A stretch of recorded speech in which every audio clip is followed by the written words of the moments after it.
How we doing, everybody? Matthew back with you again. Sorry it's been so long in between updates here, but this truck's just getting way out of hand. That's one reason I try to do builds like this, where you're doing a lot of modifications. But it's just you do one thing, it's like, well, then I could do this, and I could do this, I could add this, and it just keeps snowballing. And so far, what you see here is all I've got done. I mean, you see I've done the modification on the grill, on the body. You still see the bodies.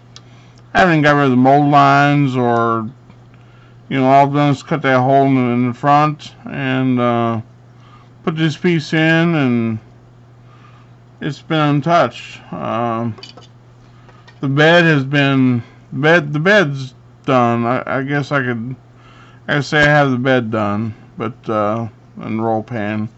But other than that, I mean, the hood's not done. This has the sink marks in it. The hood's not been touched. The interior's not been touched. I have just this piece here, sticking on, because I had to drill a hole up through the floor here, up into what simulates the gas tank, just so I can run this piece of wire here that you see, so that when I sit this floor down over it, that wire will run up through into the fake gas tank. So that's that. So I'm gonna get you down here, and I'll zoom in a little bit, because it'll go blurry here on me. And then you'll be able to see some detail, hopefully, of what we've got going on. I can get the sweet spot here. And I left it.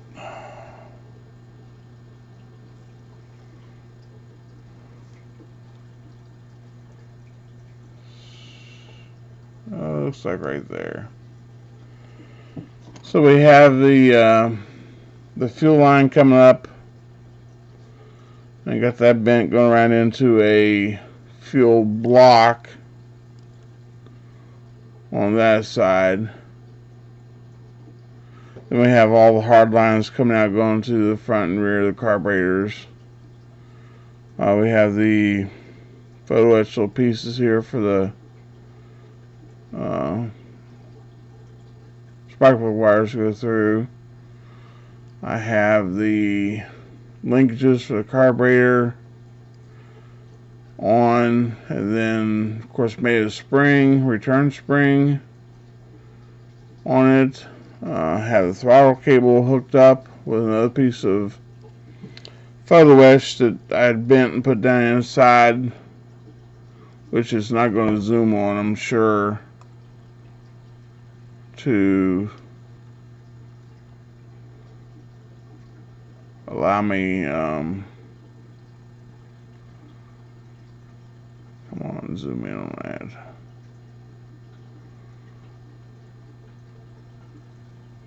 Yeah, it's not going to zoom in better. There's a piece of photo etch coming off the side here, so right there, and comes straight out, and then the throttle cable comes through that, comes up, then the wire comes through the hole here and bends over. Then of course the throttle cable then comes out through, and it'll go through the firewall that way. Of course the motor is not fastened yet, it's just sitting in there. That's not going to allow me to... Oh, there you can see it a little bit better and turn it that way. There you can see the thing I was talking about. So there you can see it. So we have that. I had to do modifications heavily on the front of this fan, which I know the paint and everything on the front of it looks bad, but you're really not going to see it because it's so tight in there that you're just not going to see the front of this thing. And it's got a pin here for something to go on, but there's really nothing nothing to go on it.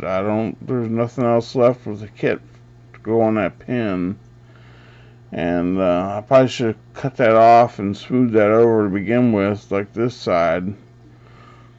But I was hoping when I got to the end that there'd be some little something plugged on there, but there's not, so I'm just going to leave it there, and it'll be as whatever it is. But I have the alternator, which has the gold fan. The little fan here is done in gold.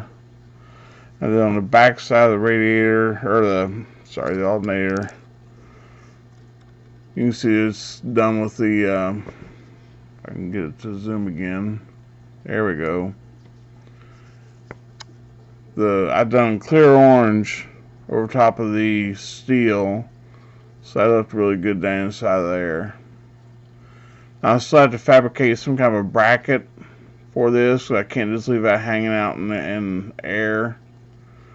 And then the headers I took off of another Ford kit, one of the other Ford pickup truck kits out of a V8, and put them on, and then that allows me to get that in there okay. And then I'll just make an exhaust, come off of that, and run to the back of the truck. So that's how I'm going to do the exhaust. And of course these breathers I cut off. I cut the originals off, put these aftermarket breathers on. And so far I've got 4 days of work tied up into just this motor alone.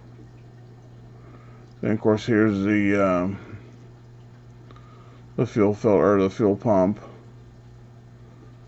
And you can see a hole here in my water pump. I had went to Harbor Freight and got a set of these, which I've never had before, these little drill bits. And I've never had any of them before. And I use them in my little handy drill, which you guys have probably seen, my little Tamiya handy drill. It's a kit in itself. You have to actually build this drill, like a model kit. And those things cut totally different than a regular drill bit. The way they're made, they cut different and fast, very fast. So I started drilling the holes on this side of the fuel pump. You can see the holes down there. And when I drilled the bottom one, I mean, I just barely touched it, and it shot a hole all the way through my water pump and come out the backside. And I was like, whoops. But luckily it's in a spot where it'll never be seen there. So you do have to be careful. It's very, very sharp, and they drill very fast. So I did learn my lesson on that. So that's the motor done, and of course now we have the chassis. We'll just have the fuel line in here, and I just made some little blocks to run the fuel line through. And then once it gets over here, it'll turn and go up into the gas tank. Then I have made here a little round, just a fuel filter, just out of a piece of round stock styrene. I'm going to put it here, because most of you know I usually put my fuel filters up on the motor, but this one I'm going to put there on the frame. And then I'm going to use some of this photo etch, just the outside parts here, the photo etch is flat, and bend around the fuel filter, one on each end, and make a little bracket, and then glue that. Of course I'll have this glued to the frame, but then bend this around. I'll bend it around the other stock there to fit right, and then glue that over this to make it look like those little brackets that hold the fuel filter on. And then I have the little nuts and bolts and whatnot that I can put on that, and it should look pretty good on there. And then I got to debate on whether I want to run brake lines and all that stuff, which is a whole nother a whole nother issue, but it's just going to be, I know there's no time limit on it, but this thing's just getting carried away, so that's where we're at as of now. So I just wanted to keep you up to date and in the loop of what's going on, so you know where it's at. Of course, this is where I had to cut the spindles off and put the aluminum tubing in to get the front wheels to straighten back up after I lowered it so much. So yeah, so that's where we're at, guys. Thanks for watching. Thanks for all my new subscribers. Thanks for everybody staying with me after the name change. Thanks for all the great comments about the name change. And I think the name change will be a great thing. It was just the original name I made many years ago, and I've never really liked it. And I've always thought it was stupid that I put the word "the" in front of the whole thing, and I don't even remember why I'd done that now. So it was just time to change the name, and so I'm just glad everybody liked it and stayed with it, and so that's where we're at. So thanks for watching, guys, and we'll be back when we have something else to show. So bye for now.